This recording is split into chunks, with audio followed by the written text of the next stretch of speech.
Estamos iniciando mais uma live, um vídeo sobre a nossa leitura bíblica comentada. Estamos lendo a segunda carta do apóstolo São Paulo aos Coríntios. Estaremos lendo aqui o capítulo 6. Diz assim: e nós, cooperando também com ele, vos exortamos a que não recebais a graça de Deus em vão. Porque diz: ouvi-te em tempo aceitável, e socorri-te no dia da salvação. Eis aqui agora o tempo aceitável, eis aqui agora o dia da salvação. Olha bem, nós temos que aceitar a graça, receber a graça de Deus, mas não é em vão não, é para valer, ó. Bem-vindo já aqui, 3 que estão chegando, eu vou aqui dar um aceno para eles. Bem-vindo em nome de Jesus, bem-vindo em nome de Jesus, estou dando um aceno. E nós não podemos aceitar a graça de Deus em vão, à toa, como de brincadeira, porque a graça de Deus é a razão da salvação. Pela graça sois salvos. Quando Paulo, ele pediu 3 vezes ao Senhor Jesus que tirasse dele, nós vamos ler aqui, no capítulo 12 de 2 aos Coríntios, que pediu que tirasse um espinho, algo que o incomodava na carne, e Jesus falou para ele: a minha graça te basta. Por que a graça basta? Porque a graça é salvadora. A graça é salvadora. Pela graça sois salvos por meio da fé, e isso não vem de vós, é dom de Deus. 3. Não dando nós escândalo em coisa alguma, para que o nosso ministério não seja censurado. Temos que ter cuidado com as nossas atitudes, as nossas posições, para nós não gerarmos um escândalo, não é?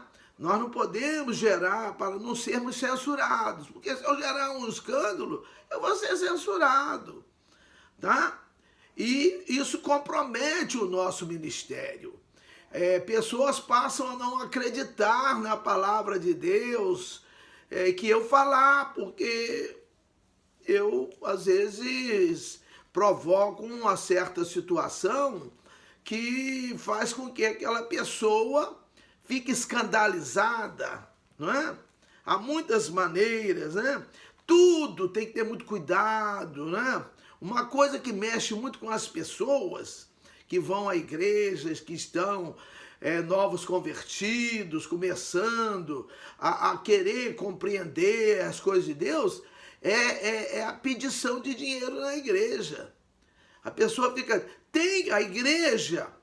A igreja precisa de recursos, não para o templo apenas, né?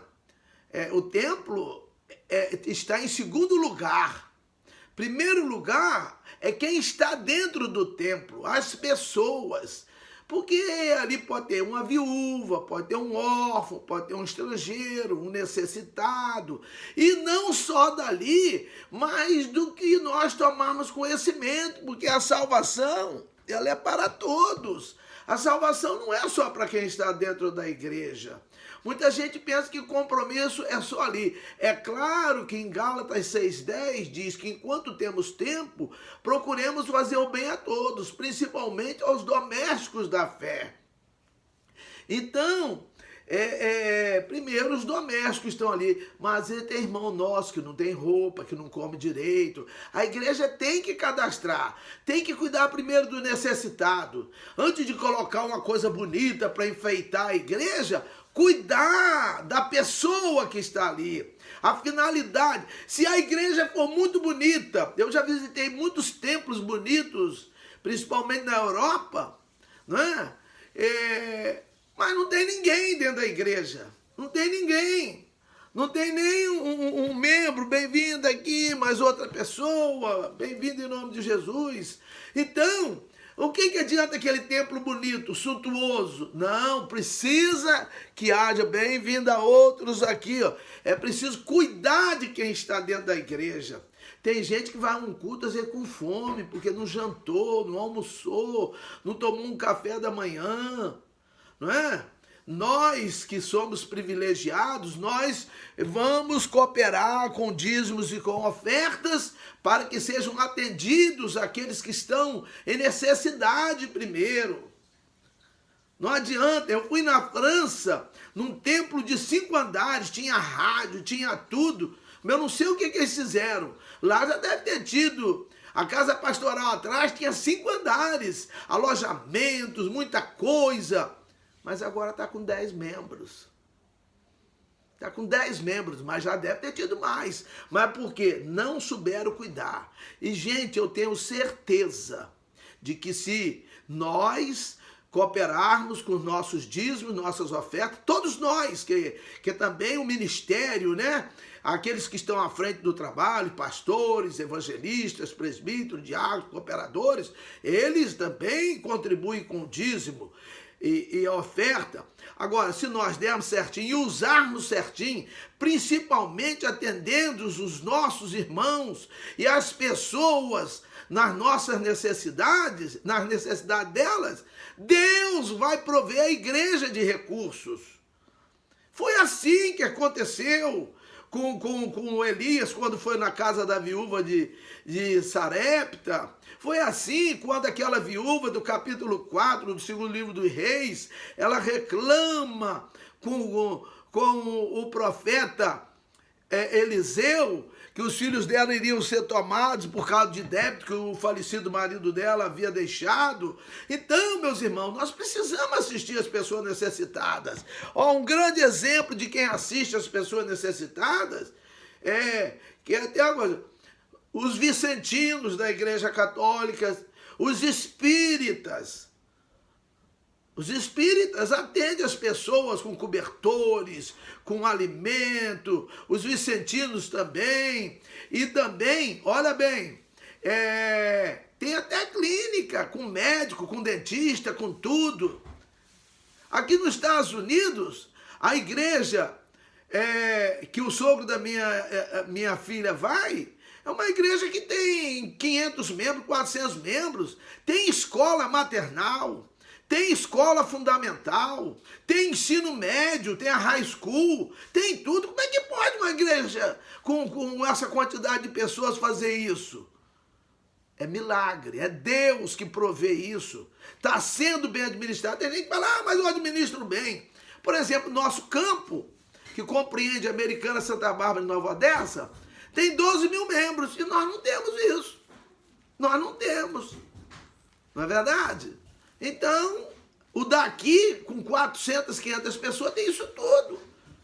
Os filhos de alguém da igreja, de todos da igreja estudam lá, e de outras igrejas estudam lá, né? Numa escola evangélica. Então, temos que ver isso aqui.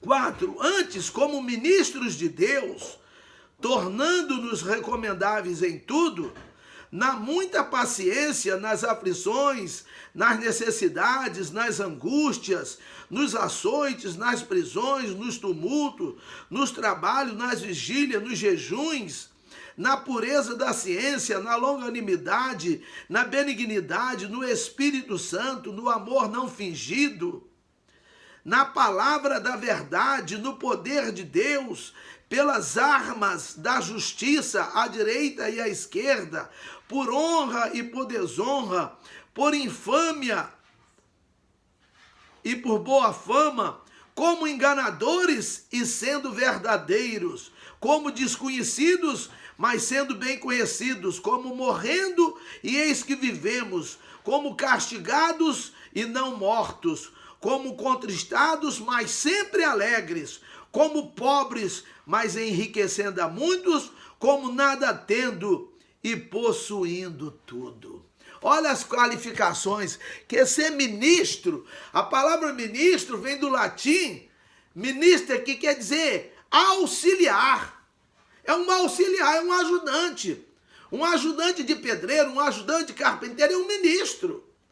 Uma vez uma irmã me contou que ela foi dar uma parte do senhor, um pastor, falou, pai do senhor, irmão. Aí ele falou assim, irmão não, eu sou ministro.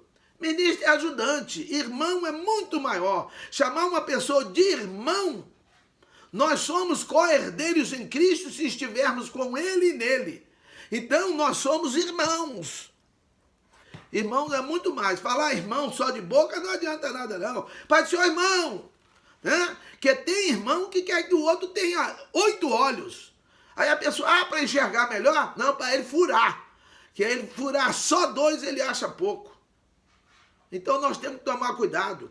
Mas aqui o Paulo, movido pelo Espírito Santo, ele diz assim, como ministro de Deus, tornando-nos recomendáveis em tudo. A pessoa vai, não, eu recomendo que você vá na minha igreja, você vai assistir um culto de louvor a Deus, um culto de gratidão, vai ouvir uma boa palavra, uma palavra que vai trazer enriquecimento espiritual, alimento para o seu espírito. Então nós temos que ser recomendáveis. Alguém tem que recomendar a gente, chama fulano para ir lá falar uma palavra, porque ele fala uma palavra condizente. Mas aí ele fala aqui, às vezes alguém está olhando a nós com outros olhos, mas ele termina dizendo, como nada tendo, mas possuindo muito, possuindo tudo, né? Aqui, no 10 fala, como contristados, mas sempre alegres, como pobres, mas enriquecendo a muitos. Vamos falar tudo aqui, Olha bem, antes como ministro de Deus, tornando-nos recomendáveis em tudo, na muita paciência, tem que ter paciência, nas aflições, nas necessidades, nas angústias. Às vezes a gente não tem paciência, a gente não quer tratar as coisas com cuidado, com zelo, não da maneira. Deus é paciente conosco, nós precisamos ser pacientes para com os outros. Deus tolera tanta coisa da gente, nós não queremos tolerar nada de ninguém. Deus ama todo tipo de pecador. Nós não queremos amar nem aquele que é chamado de irmão Deus da nossa igreja. Nós temos uma rixazinha, nós temos uma qualquer coisa, a inveja, a contenda, a disputa. Fica pensando, fulano vai tomar meu lugar, fulano vai fazer isso. Meus irmãos, um querendo passar por cima do outro. Então, está escrito aqui, nas aflições, nas necessidades, nas angústias, nos açoites, nas prisões, nos tumultos, em qualquer lugar nós temos que ser recomendáveis. Paulo foi recomendável na prisão, José foi recomendável na prisão. Então, nas angústias, né? Nas vigílias, nos jejuns, nos tumultos, na pureza, na ciência, na longanimidade, na benignidade, no Espírito Santo, no amor não fingido. Que tem gente que, meu irmão virou as costas. Meus irmãos, não podemos proceder assim. Deus está vendo tudo. Você pensa que você engana Deus? Eu penso que eu engano a Deus. Nós não enganamos a Deus. Ninguém engana a Deus. Provérbio 15:3 diz que os olhos do Senhor estão em todo lugar, contemplando os maus e os bons. Hebreus 4:13 diz, e não há alguma ou nenhuma criatura encoberta diante dele. Antes todas as coisas estão nuas e patentes diante dos olhos daquele com quem havemos de tratar. Então a coisa não é brincadeira não é? Aqui diz, por honra e por desonra, por infame e por boa fama, como enganadores e sendo verdadeiros. Aos enganadores, mas nós não podemos ser enganadores. Nós temos que falar o que está na Bíblia. E citar onde está, mostrar onde está. Se alguém falar, mas o senhor falou isso, eu não gostei. Eu falei, não, está escrito na Bíblia. Eu só estou apenas repetindo. A palavra de Deus está saindo pela minha boca, mas não sou eu que estou falando. Não é coisa da minha cabeça. Como desconhecidos, mas sendo bem conhecidos, as pessoas conhecem o servo de Deus, não é? o servo de Deus, aquela mulher sunamita de Sunem, ela fala: este homem que passa regularmente por nós é um santo homem de Deus. Então, nós temos que ser reconhecidos, ser conhecidos, não é verdade? Nós precisamos ser como desconhecido, mas sendo bem conhecido, como morrendo, e eis que vivendo. Esse povo aí está até morrendo. Não, nós estamos vivendo, nós estamos na plenitude da vida, porque a vida habita em nós, Cristo habita em nós, Ele está conosco. Ele diz: e eis que eu estou convosco todos os dias, até a consumação dos séculos, em Mateus 28, 20. O Espírito Santo está conosco, o Pai está conosco, né? Como castigados e não mortos, como contristados, mas sempre alegres, como pobres, mas enriquecendo a muitos, como nada tendo e possuindo tudo. Olha que coisa linda, né? A pessoa pensa que a gente é pobre, que não tem nada. Nós é que temos. Nós temos a paz de Deus, a paz do nosso Senhor Jesus Cristo, que excede todo o entendimento.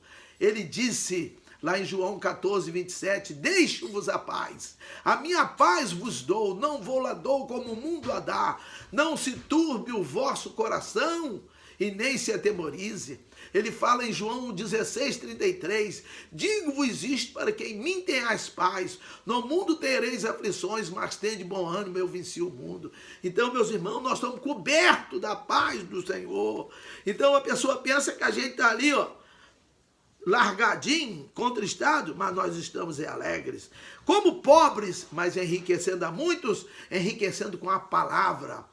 A bênção, porque a bênção de Deus está em nós. Lá em Provérbios, diz que a bênção de Deus é que enriquece e não acrescenta dores. Então a bênção de Deus é que melhora. Enriquecer não quer dizer só enriquecer de dinheiro, não. O urânio é enriquecido, um texto é enriquecido, a nossa vida é enriquecida. Então, tudo isso acontece porque nós temos a bênção de Deus, e a bênção, onde abundou o pecado, superabundou a graça. E com a graça vem a bênção de Deus, a glorificação, a bênção. A bênção é tanta que onde nós passamos, nós estamos distribuindo bênção. E é por isso que eles pensam que nós somos pobres, mas nós estamos enriquecendo a muitos. Eles pensam que nós não temos nada, mas nós possuímos tudo. Nós possuímos a promessa de vida eterna, de sermos ressuscitados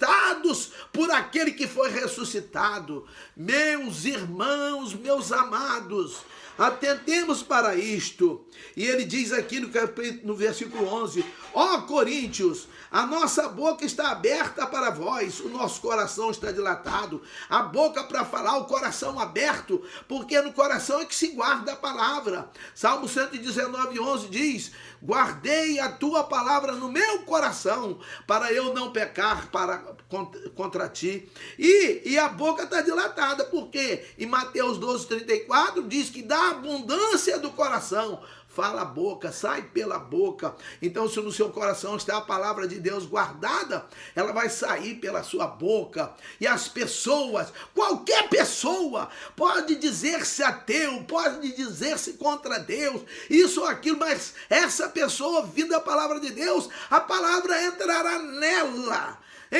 Até a divisão da alma e do espírito, das juntas, das medulas, e vai discernir os pensamentos e intenções do coração, porque ela é mais penetrante do que qualquer espada de dois gumes. Ela vai até isso, ela vai até o sangue, ela vai até a vida. No lugar que o sangue não vai, que são as juntas, as articulações, a palavra vai, figuramente falando, ela vai em todo o nosso corpo. E ademais, ela é viva e ela é eficaz, ela é viva, ela é verdadeira, ela está aí, é palpável, é sentida, algo vivo é sentido, e ela é eficaz, ela faz o efeito que precisa, né? Eu repito aqui, Isaías 55, 11, assim será toda palavra que sair da minha boca, ela não voltará para mim vazia, mas fará aquilo que me apraz, ou seja, aquilo que me agrada, e prosperará naquilo que para que foi enviada, porque ela é eficaz, ela é eficiente. Às vezes eu dou um remédio, eu tratei muitas pessoas, às vezes o medicamento não funcionou do jeito que eu esperava, mas a palavra de Deus funciona do jeito que ela precisa funcionar, porque ela é eficaz, ela é eficiente. Louvado seja o nome do Senhor. 12. Não estáis estreitados em nós, mas estáis estreitados nos vossos próprios afetos. Ora, em recompensa disto, falo como a filhos, dilatai-vos também vós. Ele fala, Paulo, eu estou tratando como sejam vocês filhos. Dilata o coração, abra o seu coração para as pessoas, ame as pessoas. Jesus em João 13:34, ele diz, um novo mandamento vos dou, que vos ameis uns aos outros, assim como eu vos ameis, que vós uns aos outros vos ameis. E aí ele fala, por isso que nós somos conhecidos no 35, e assim todos vos conhecerão, todos saberão que vós sois meus discípulos, por vos amardes uns aos outros. Meus irmãos, o amor está faltando na igreja, o perdão está faltando na igreja, o entendimento, a compreensão está faltando na igreja.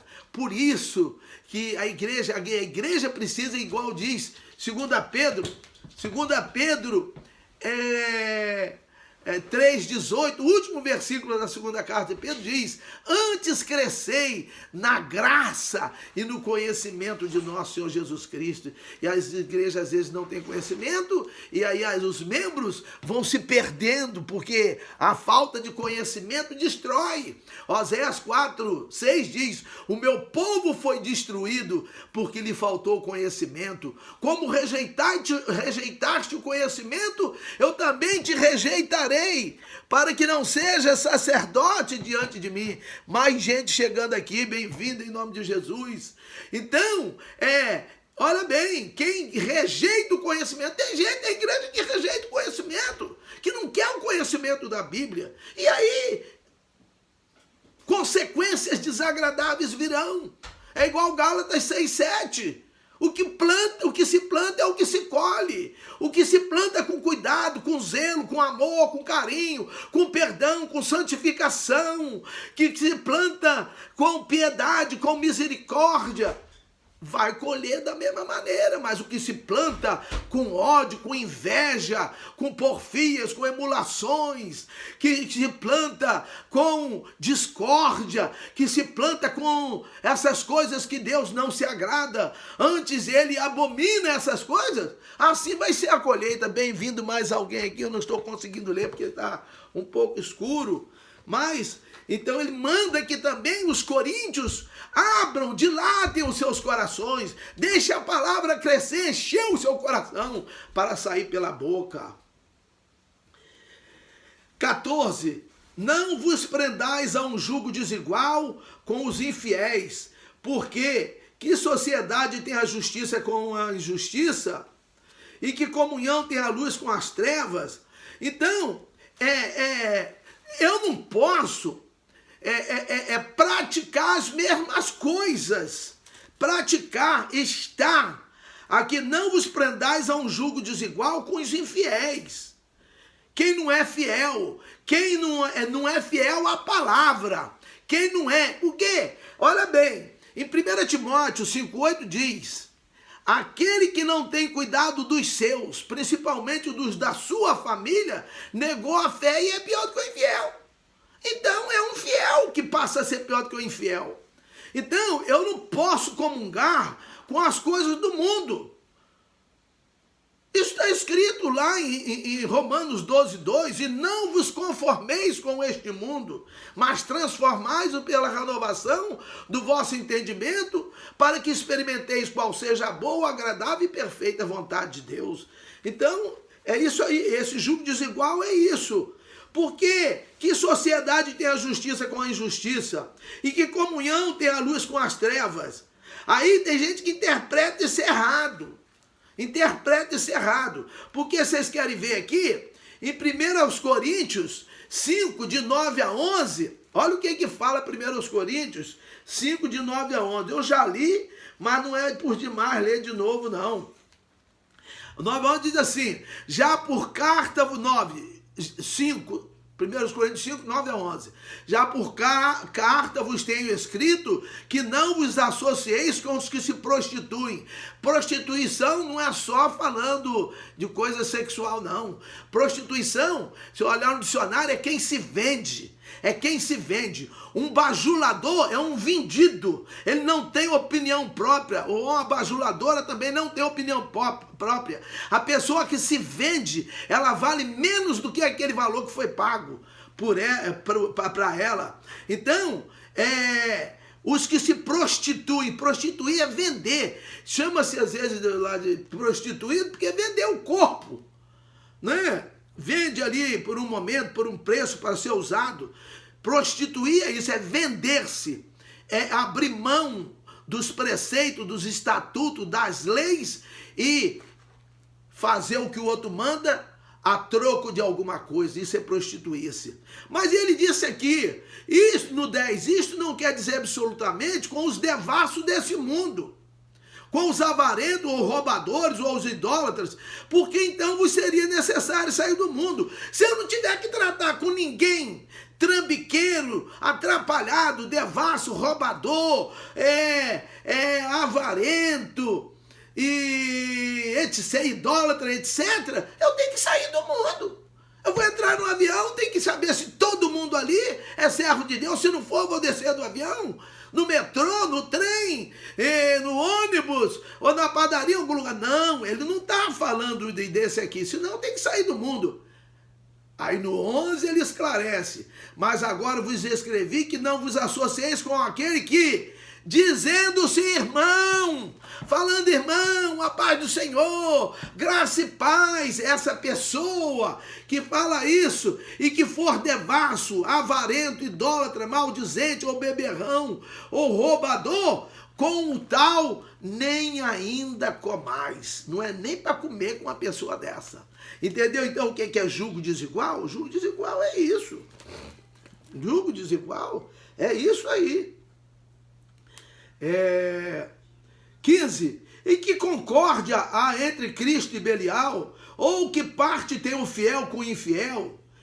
E que consenso tem o templo de Deus com os ídolos? Porque vós sois o templo de Deus, do Deus vivente. Como Deus disse: neles habitarei, e entre eles andarei, e eu serei o seu Deus, e eles serão o meu povo. Então Deus habita dentro de nós, a Trindade está dentro de nós. O nosso corpo é templo do Espírito Santo, que nos ensina, conforme diz João 14, 26, ele vos ensinará todas as coisas e far-vos-á lembrar de tudo que eu tenho dito. Jesus falou. 17. Por isso saí do meio deles e apartai-vos, diz o Senhor, e não toqueis nada imundo, e eu vos receberei, e eu serei para vós pai, e vós sereis para mim filhos e filhas, diz o Senhor Todo-Poderoso. Então você quer ser filho de Deus, ser filha de Deus? Procure conhecer o Senhor. É mandamento, Oséias 6:3 diz: conheçamos e prossigamos em conhecer ao Senhor. Nós temos que conhecer ao Senhor, porque nós erramos, porque nós não conhecemos as Escrituras e nem o poder do Deus que nós servimos, o Deus Todo-Poderoso, o único Deus que fez o céu, a terra, o mar e tudo neles há. Que o Senhor continue abençoando a todos nós, ajudando-nos. Um bom sábado para todos, um bom final de semana. A semana está acabando hoje, né? Muitos ainda estão trabalhando, mas que as potentes mãos de Deus, elas estejam sempre sobre nossas vidas, né? E tendo oportunidade, estaremos dando continuidade à nossa leitura bíblica comentada. Comente, compartilhe, se possível, inscreva-se no YouTube para eu poder fazer a live junto aqui com o Facebook, que aí dá menos trabalho. Agora mesmo meu celular estava sem carga, tive que fazer uma coisa que atrasou mais ainda e vai atrasar para eu passar. Então, se você puder, se você achar que é interessante, inscreva-se. Eu tendo a quantidade suficiente de inscritos para poder fazer a live, é o que me interessa. Porque o que me interessa é alcançar as pessoas, as que não conhecem, as que conhecem um pouquinho, as que querem conhecer, as que todos que precisam conhecer. Você que sabe muito, deveria de participar também, ajudando-nos com o seu comentário aqui. Tá bom? Amém. Até o próximo.